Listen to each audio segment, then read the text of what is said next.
I'm here to show you how to add something onto your pledge without changing your pledge level. This is especially important if you have already locked in an early backer or limited reward that you don't want to lose. So you're going to log into Kickstarter. You're going to go to the page that you're looking for.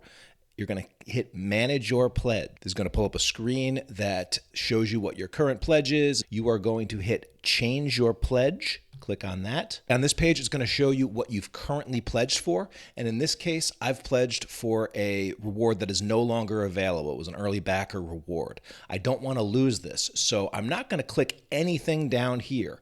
I am just going to go directly and hit continue to payment. Click on that. This brings up your checkout. What you're going to do now is go to add-ons. And this brings up the add-on menu. You're going to add on what you want to add to your pledge. Let's say I want this. You're going to hit continue to payment, and then you're going to hit confirm changes.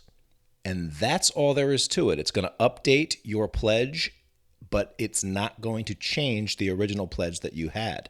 Now, one thing just to show, and this is probably a UI thing that I will suggest to Kickstarter, but when you click manage your pledge, change your pledge, you will notice that you can't go directly to the add-ons menu. You have to first either change your reward or hit continue to payment. So that's just one little quirk here. If you hit continue to payment, that will then make add-ons clickable. You'll click on that, and now here's your add-on menu. Okay, just one little quirk there, but this is how you add on cool stuff to your pledge without losing your existing pledge level.